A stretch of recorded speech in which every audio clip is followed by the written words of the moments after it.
தோழர்கள் அனைவருக்கும் வணக்கம். நமது சேனலில் TNPSC group 2 group 4 free online test batch போயிட்டுருக்கு. இப்போ நம்ம பேட்ச் மாணவர்களாம் இப்போ ஹிஸ்ட்ரி டெஸ்ட் முடிச்சிட்டோம். அடுத்து ஐஎன்சி போக போகிறோம். இப்போ ஐஎன்சி இது வர படிச்சுட்டு இருப்பீங்க. ஸோ இப்போ நம்ம ஐஎன்எம் பார்க்குறப்ப அதோடைய கொஷின்ஸ்லாம் நம்ம பார்க்க போகிறோம். சரிங்களா? இதை நீங்கள் ரெகுலராக இந்த 10 மினிட்ஸ் ப்ராக்டிஸ் பண்ணிங்கன்னா உங்கள் சக்ஸஸில் 20% உறுதிங்கிறதுல எந்த மாற்றமும் இல்லை. இப்போ குரூப் 4 வந்துருச்சு. நீங்கள் இன்னும் வேகமாக படிக்கணும். நான் சொல்கிற மாதிரி டெய்லியும் இந்த ப்ரீவியஸ் இயர் கொஷினை கேட்டுக்கிட்டே இருங்க. உங்களோட ரிசல்ட் எப்போ தெரியும் அப்படின்னா, இதோட ரிசல்ட் எல்லாமே நீங்கள் கொஷினில் உட்காரப்போ தான் தெரியும். நீங்கள் இந்த ஜூனில் எழுத போகிற தேர்வில் உட்காரப்ப தான் நீங்கள் ப்ரீவியஸ் கொஷினை படித்ததும் அது நீங்கள் படிக்கிறப்ப அந்த பாயிண்ட் ஆஃப் வியூ கிடைச்சது எல்லாமே அதோட ரிசல்ட் உங்களுக்கு அங்கே தான் கிடைக்கும். சரிங்களா? இது ஷுவரான விஷயம். நான் இதை ஃபாலோ பண்ணி தான் நான் ஒரே அட்டெம்ப்டில் கிளியர் பண்ண ரீசன் இது மட்டும்தான். முக்கியமான ரீசன் இது மட்டும்தான். சரிங்களா? இது நீங்கள் வீடியோ பார்த்து தெரிஞ்சுக்கிட்டாலும் ஓகே, இல்லை உங்களுக்கு பிடிஎஃப் வேணும் அப்படின்னாலும் டிஸ்கிரிப்ஷனில் இருக்கிற 7667448486 நம்பரை கான்டாக்ட் பண்ணுங்கள். ஓகே, இன்றைக்கி பார்த்தீங்கன்னா 3 தேர்வு பார்க்க போகிறோம். முதலாவது ADGS 2021 தேர்வில் கேட்கப்பட்ட கேள்விகள். முதல் கேள்வி, சமூக சீர்திருத்தவாதிகள் 18ஆம் நூற்றாண்டின் முதல் அரையாண்டு காலத்தில் ஏன் அதை ஒரு இயக்கமாக உருவாக்க தவறிவிட்டனர் அப்படின்னு சொல்கிறாங்க. அதுக்கு ஒரு 3 காரணம் கொடுக்குறாங்க பாருங்க. சமுதாய நிலை தகுந்தாற்போர் இல்லை, அவர்களுக்கு வேறு எந்த பிரிவினரும் ஆதரவளிக்கவில்லை, சிலை வழிபாட்டை எதிர்த்தனர் அப்படின்னு 3 காரணம் கொடுத்துருக்காங்க. ஆனால் அது ஒரு இயக்கமாக உருவாக்க தவறுனுக்கான காரணம் என்ன அப்படின்னா, ஆன்சர் ஆப்ஷன் ஏ 1, 3 மட்டும்தான். சமுதாய நிலை இல்லை, சிலை வழிபாட்டை எதிர்த்ததுனால யாரும் ஆதரவளிக்கலை. சரிங்களா? இது 2 மட்டும்தான் காரணம். பாருங்கள், எப்படிலாம் கொஷின் வருதுங்கிறத நீங்கள் பார்த்தா மட்டும்தாங்க தெரியும். இதெல்லாம் ஒவ்வொரு யூனிட்டோட ஃப்ரண்ட் பேஜில் கண்டென்ட் பேஜில் கொடுக்குற மேட்ரு இதை வச்சு கொஷின் வந்திருக்கு பாருங்கள். அடுத்து 2வது கேள்வி, பெண்களோடவற்றுள் பிரிட்டிஷாருக்கு எதிரான பழங்குடியினர் கிளர்ச்சிக்கான முக்கிய காரணங்கள். பழங்குடியினர் கிளர்ச்சியிலிருந்து கண்டிப்பாக உங்களுக்கு ஒரு கொஷின் வரும். இதோட ஆன்சர் ஆப்ஷன் டி 1, 2, 3. 1, 2, 3 இதுதான் இதோட ஆன்சர். என்னன்னு பார்க்கலாம். பிரிட்டிஷாரின் ஆட்சி, அவருடைய பகுதி விரிவாக்கம், அவங்களே ஆளுமை செஞ்சாங்க. சரி. மற்றவருடைய ஊழலுக்கு பிரிட்டிஷ் ஆதரவு, அந்த மக்கள் இல்லாமல் மற்ற மக்கள் வந்தாங்கன்னு சொல்கிறாங்க. 3, உடல் உழைப்பிற்கு ஊதியமில்லா தொழிலாளர்களை தேர்வு செய்தது, அதுவும் சரி. பழங்குடியினர் தனித்திருக்கும் தனிமை அப்படிங்கிறது காரணம் கிடையாது. ஸோ இந்த 3 காரணம் மட்டும்தான். பழங்குடியினரும் முக்கியம். நம்ம எல்லாமே இப்போ ஃபஸ்ட்லாம் வருஷம் காரணம் யாருன்னு படிச்சுட்டு இருந்தோம். இப்போ பாருங்கள் எப்படிலாம் கொஷின் வருது. 3வது கேள்வி, வ.உ. சிதம்பரனார் பற்றி கீழே சொல்லப்பட்டுள்ள கூற்றுகளில் சரியானது எது? பாருங்கள், எல்லாமே கூற்று தான். எல்லாமே ஃபுல் புக்கை படித்தா மட்டும்தான் சக்ஸஸ். இதோட ஆன்சர் ஆப்ஷன் பி 1, 2 அவரை பற்றிய கூற்றுகள் சரிங்கிறாங்க.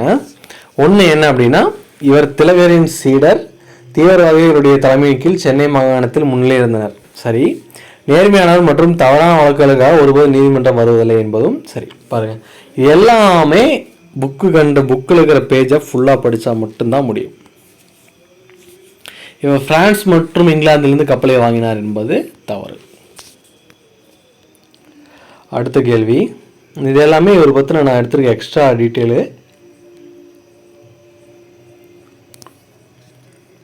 காங்கிரசின் முதல் கட்டத்தை ஏன் போர் குணமிக்க தேசியவாதிகள் அரசியல் யாசகம் என்று அழைத்தனர்?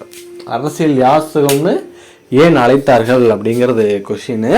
இதுக்கோட ஆன்சர் ஆப்ஷன் டி 1 மற்றும் 2 தான் அதாவது பிச்சை எடுக்கிற மாதிரி கேட்குறாங்க அப்படின்னு சொல்ல வராங்க. பாருங்கள், காங்கிரசின் முதல்கட்ட தலைவர்கள் பிரிட்டிஷ் அரசின் தாராள கொள்கை மீது நம்பிக்கை வைத்திருந்தனர், அது சரி. அவர்கள் தங்களுடைய குறைகளை அமைதியான முறையில் முன்வைத்தனர் என்பதும் சரி. இதனால தான் நீங்கள் யாசகம் செய்கிறீங்கன்ட்டு வர்ணித்தாங்க. அடுத்த கேள்வி, எல்லாம் கூற்று காரணம் தான். கோபாலகிருஷ்ண கோகலை பற்றிய கூற்றில் தவறானது எதுன்னு கேட்குறாங்க. Answer option C 2, 3, 4 தப்புங்கிறாங்க. அரசியல் இவர் ஒரு மிதவாதி என்பது சரி. ஒரே நேரத்தில் அரசியல் முன்னேற்றத்தையும் சமூக சீர்திருத்தத்தையும் விரும்புவார், சரி. இவர் இந்தியா மற்றும் தென்னாப்பிரிக்காவில் செயலற்ற எதிர்ப்பை எதிர்த்தவர் என்பது தவறு. செயலாற்ற எதிர்ப்பை எதிர்த்தவர் என்பது தவறு. இவர் மேற்கத்திய நாகரிகத்துக்கு எதிரானவர் என்பதும் தவறு. 9, பின்வரும் வார்த்தையை கூறியவர் யார்? என்னது அப்படின்னா, பாகிஸ்தான் திட்டம் இந்தியா முழுமைக்கும் தீங்கு விளைப்பது மட்டுமல்லாமல் குறிப்பாக இஸ்லாமியர்களுக்கும் அது மட்டும் இல்லாமல் நிறைய பிரச்சனையை உருவாக்கி தீர்ப்பதை விட இந்த வரியை கூர்ந்தது யார் அப்படின்னா மௌலானா அபுல் கலாம் ஆசாத்.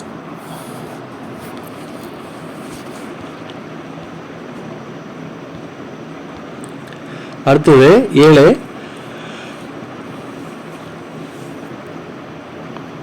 கூற்று ஏ கூற்று ஆர் ரெண்டு கொடுத்துருக்காங்க. கூற்று ஏ 1937 47 வரையான காலம் பாகிஸ்தான் இயக்கம் ஒன்று சேர்ந்து வந்த தருணமாகும். முஸ்லீம் லீக்கும் மக்கள் வரவை பெற்றிருந்தது. கூற்று ஆர் நவீன பாகிஸ்தானில் அரசியல் மற்றும் மத கருத்துக்கள் ஒன்றிணைத்து இருந்தன. எது சரியானது அப்படின்னா ஆப்ஷன் பி இரண்டும் சரி, சரியான விளக்கம். 8 இந்தியாவின் முதல் ஒழுங்கமைக்கப்பட்ட தொழிற்சங்கம் எது? ரொம்ப முக்கியமானது ஆப்ஷன் சி மதராஸ் தொழிலாளர் சங்கம்.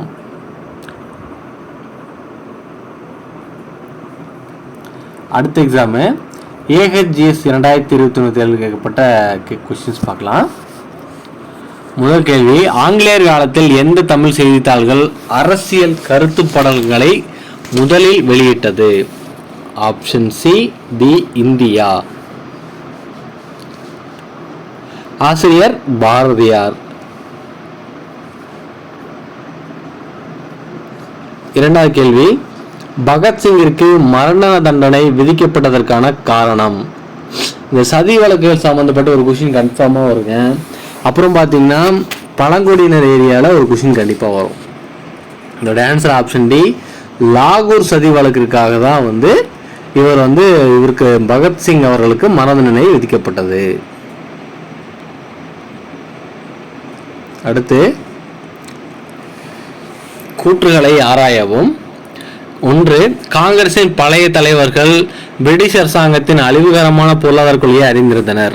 தாதாபாய் நவ்ரோஜி, ரமேஷ் சந்திர தத், டி வாச்சா மற்றும் பலர் பிரிட்டிஷ் அரசின் இந்திய பொருளாதார எதிர்ப்பு கொள்கையை பாராட்டியுள்ளனர். ஆன்சர் ஆப்ஷன் ஏ 1 மட்டும்தான் சரி, 2 தப்பு.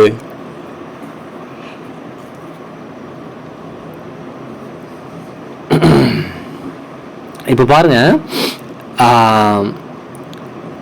இந்த இந்திய தேசிய காங்கிரஸோட ஆரம்ப காலகட்டத்தை பற்றி கண்டிப்பாக ஒரு கேள்வி இருக்கும். எப்படி தோன்றுச்சு, எப்படி ஃபர்ஸ்ட்லாம் முதல் மாநாடு யார் தலைவர்னு கேட்டாங்க. இப்போ அந்த இயக்கம் எப்படி தோன்றுச்சு, எப்படி இருந்தாங்க, யாரெல்லாம் இருந்தாங்கிற மாதிரி கேள்விகள் போயிட்டுருக்கு. அதான் அதோட அப்டேட்டட் கொஷின்ஸ். அடுத்து பின்வருவற்றை பொறுத்துக. Answer option C 3214. லாகூர் காங்கிரஸ் பூர்ண சுயராஜ்யம், மூவர்ண கொடி ராவி நதி, Netaji forward bloc, Union Jack British கொடி.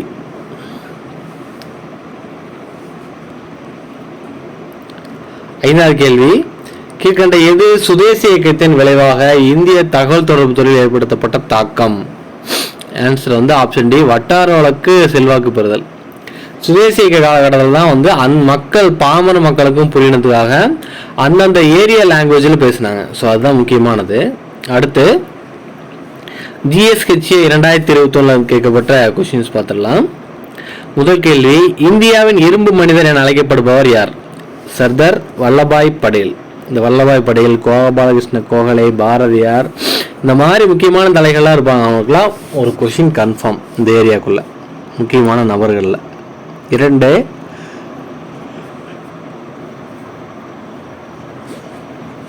தவறாக பொருத்தப்பட்டுள்ளது எது? ஆப்ஷன் ஏ மீராபாய் மகாராஷ்டிரம் என்பது தவறு, மீராபாய் ராஜஸ்தான். அது ஆல்ரெடி இந்த கொஸ்டின் பார்த்தாச்சு. 3 இந்தியன் அண்ட்ரஸ்ட் என்ற புத்தகத்தின் ஆசிரியர் யார்? Valentine Chirol. இதெல்லாம் book back question. 4 Mahatma Gandhiji அவரால் கொண்டு வரப்பட்ட பள்ளி கல்லூரிகள் சட்டமன்ற புறக்கணிப்பு போராட்டத்திற்கு பெயர் என்ன? ஒத்துழையாமை இயக்கத்தின் போது ஒத்துழையாமை இயக்கத்தின் போது தான் எல்லாத்தையும் புறக்கணிச்சாங்க. பாருங்க, முதல்லாம் இயக்கம் எப்போ ஆரம்பிச்சது, யார் வழி நடத்துறாங்கலாம் கேட்டது. இப்போ இயக்கத்தின் விளைவுகள் என்னங்கிற அளவுக்கு போயிட்டு இருக்கு. என்ன காரணம்? அந்த அளவுக்கு நீங்க புக்கை டீப்பா படிக்கணுங்க. 5 கூற்று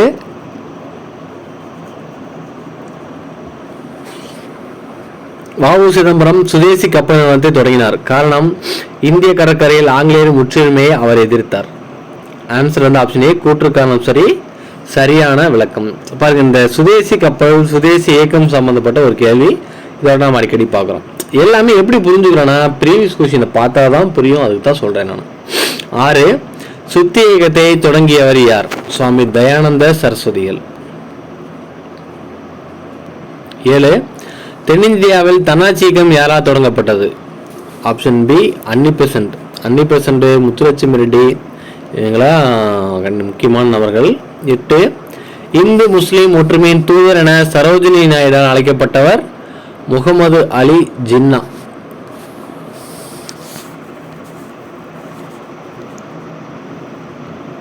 ஸோ இதோட இன்னைக்கு இந்த 3 கொஸ்டின்ஸ் போதும். மீண்டும் அடுத்த பதிவு சந்திப்போம். நன்றி, வணக்கம்.